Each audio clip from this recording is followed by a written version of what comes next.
This is TWiT. Every single one of us on today's show has one or has used one. And what do we think? You know what, Brian?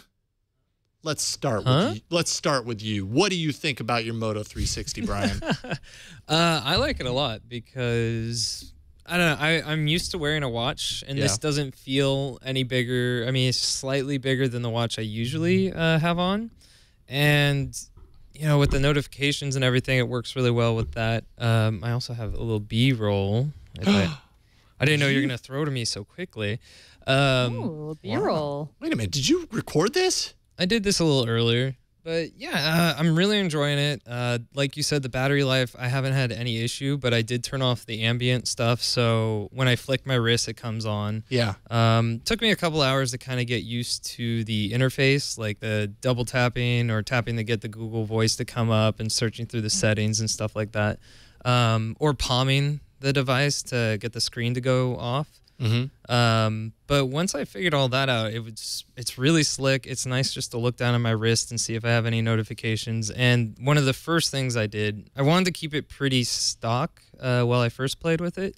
But that Secret Agent N64 GoldenEye watch face was like, I was like, I can't resist. I got to put that on there. And as soon as I used that watch face, I was like, okay, yeah, this was totally worth it. I'm really happy with this. Right on. You prepared B-roll and everything. That's awesome. Well, I was excited to talk about it. It's the first gadget that I've had in a while, and like up to date with everybody on the show and stuff. Right on, dude. Nice. That's great. Good walkthrough on that. Gina, how are you feeling about it? Love this thing. Love it. Love it. Really? After the G Watch, after the G Watch, which I got a Google I/O, I was like, okay, this is a start of something good, right? This is a start. The 360 is awesome. The charger is so much better. Oh, so much better. It just looks so much nicer. I mean, this is a watch that I would wear, and I was sharing with you pre-show. Like, I'm a vain creature, and I don't mind having this watch on at all. I was really worried that the flat tire thing was gonna bother me a lot. There's a black part of the screen at the bottom. I thought it was gonna bug me. I don't even notice it. The heart rate monitor has been great. I was sharing with you pre-show. The heart rate monitoring is sometimes a little bit buggy. I had a public speaking engagement this weekend. I was really nervous about it, and I got the message like, "Ooh, like you've reached your heart rate activity for the day at like 11 a.m." And I don't know if that means I was really nervous, or the phone, or the watch heart rate detection is defective, or what. But traveling, I mean, it's Google Now on your wrist, right? So I traveled this weekend. Google Now is so good with what time you should leave, and with navigation, and with things nearby, and the time at home. I absolutely loved it. And when especially when I'm traveling for business, I'm really busy, and I often won't pull out my phone, and I'll miss text messages from home about, hey, the baby's going to bed, you want to talk to her, and I didn't miss any of those wearing the watch. The battery life is okay. If you don't charge it every night, you're basically SOL, right? You got to charge it every single night, but it does give me the full day. I really love it. I have to say, I've been really, really, really enjoying it. It's way better than the G Watch. And I just wish it was a little faster. I think that Ars article was right on. I think the processor is crappy. And I spend some time looking at the little progress spinner. I'd like to spend less time doing that. But otherwise, it's a great thing, and I'm putting it on every day, which is some indicator that I actually want to use it. Yep. I haven't forgotten about it yet. Russell, did Motorola get it right here? Ways that they can improve. What do you think? I definitely don't feel bad saying that this is the best of the Android Wear watches that are out there today. And given some of the things that we've seen that are coming, I think that this will continue to be the best of the Android Wear watches for a little while. But it's, it is definitely not quite what I was expecting. I think that if they had done a little bit more, and not like a lot, just a little tiny bit more with the processor and a little bit more with the battery, and maybe even up the price a little bit as a result, that this would have been really just an outstanding device. I think it's okay as it is right now, but I dream of one that is even just a little better. Yeah, and it makes you think that on the second rev they're going to get a lot a lot more right. Yeah, I'd agree with everything you guys are saying. The black bar at the bottom doesn't bother me a single bit. And nope. I wasn't too worried that it was going to. Honestly, very early on, I never even noticed it. And then, people started pointing it out, and then you kind of notice it, but it's really not that big a deal. And I don't even see it. And daily. I love the stock watch face that Motorola included that puts the numbers up top.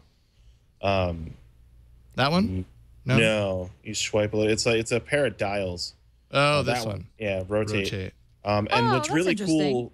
So the numbers are always up top, even if you have a notification. The time is always up top there. And what Motorola did with the Motorola Connect app is that the watch faces that they included, you can actually customize a little bit so that those colors, you can actually set those colors to whatever you want. Mine are red right now. What is it called? For that app. Suddenly I'm forgetting what it was called. It was Connect.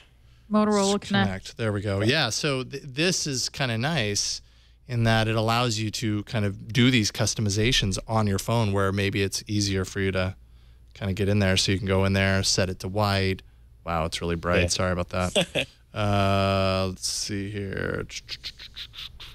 There we go. That might be better. Wow, Russell, you really are my Android whisperer. I hadn't installed Motorola Connect because I was like, I don't know if I need this. I don't need a Motorola. No, this is really handy. That's what I absolutely love about Motorola Connect is that this is what Motorola did as a result of being told that they couldn't install custom software because Google was handling the updates.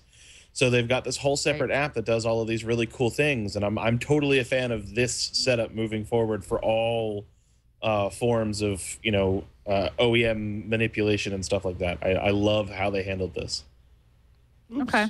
So your touch. It's a lot of permissions here. A lot of permissions. But okay. Okay. If Russell says so. Fair enough.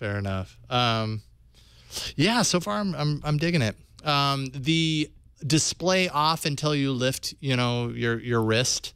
That is different from the Gear Live that I had before it. Of course, its ambient mode has like a faint clock there when you're not looking at it, and then when you hold it up, it turns on. And this one, it turns off or turns on. Although there is a mode to where it dims down, right? And that's the one that everybody's saying just kills your battery. Yeah, you can turn on that mode, and it's because this is not an AMOLED screen. This is, this is not a display where only certain pixels fire, and so that's the trade-off that you make there. Yep. But as a result, even though this screen has a lower pixel count and the font is larger than the other Android Wear devices, I found just glancing down and reading so comfortable on this device compared to the G Watch and the Samsung Gear Live. I was thoroughly happy with how everything displayed on this watch. Yeah. Mm-hmm. Yeah.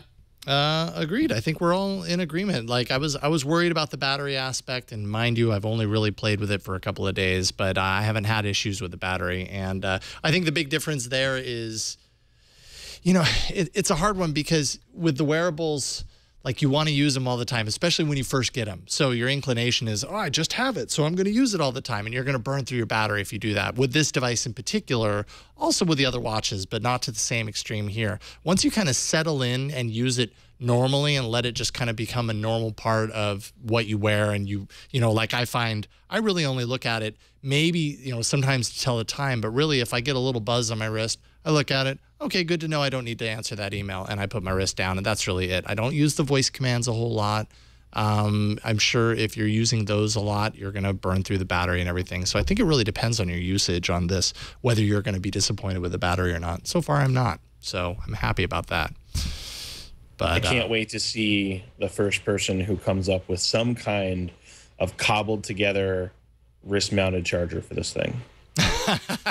It's gonna happen. Yes. I know that it's gonna happen at some point, and I just can't wait to see someone. I've hooked a battery up to this NFC coil that I made myself, and so now it charges while it's on my wrist. I envision those workout arm straps that normally you put like an iPod in or whatever, but it's a battery pack that wires down your arm. Fantastic and terrible, and I can't wait. Oh, it's someone so is gonna do it.